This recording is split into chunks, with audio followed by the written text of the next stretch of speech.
Mga buhay pa kanina ito. Gurami. Bago natin ituloy ang video na ito, kung bago ka lang sa aking YouTube channel baka pwede makahingi ng like at subscribe at click mo na rin ang notification bell para updated ka sa aking nilalabas na bagong video. Salamat po.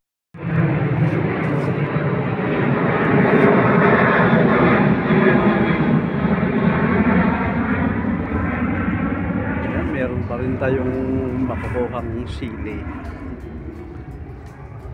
Isahog natin sa paksiw. Ito oh. Mga siling panigang. Pero nag-iibang mga ito. Noon, ganito ang mga bunga nila. Pero pagkalipas ng ilang buwan ay nagbabago sila, nagiging ganito. Kaya hindi masarap na ulamin.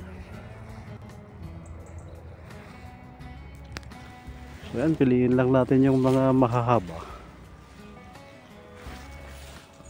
Ito kasing variety na ito ay ponla ng mga Italyano. Kaya mas mainam ang mga sili natin yan sa Pilipinas.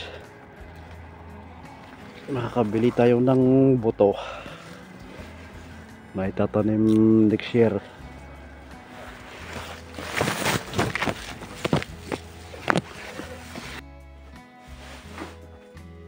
Meron tayong ano to, isda, mga kaibigan. Ito mga buhay pa kanina ito. Gurami. Masarap itong ipaksiw.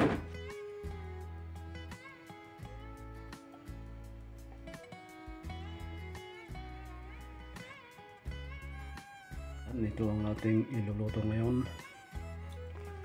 Gurami.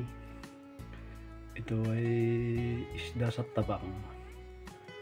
Parang yung maliliit na karpa. Pero ano ito, masarap. Gurami ang tawag nila sa amin sa Ilocano. So yan, ito lang ating ipapaksiw.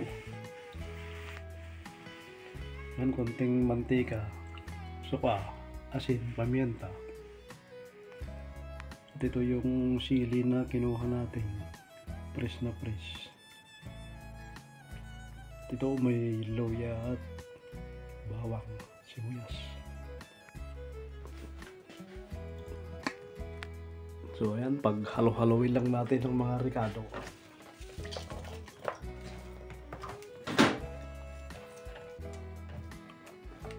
Dahil yung isda ay madali lang naman maluto yan. Meron tayong cubes. Ito.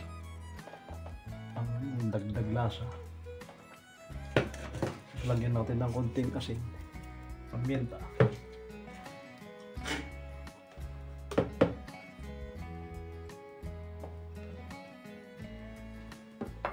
At importante itong suka para matanggal ang lansa. Dagdagan natin ng konting mantika. Kahit konti lang para may masarap kasi yung sabaw niya kung may taba-taba. Itong sili mamaya na natin siya sasama. Kahit sa ano lang lagay sa ibabaw, okay na yan. Yan ito pakuluan lang natin ng konti ito pwede na. Pero dagdagan natin ng konting tubig para panluto. May konting sabaw-sabaw. Masarap.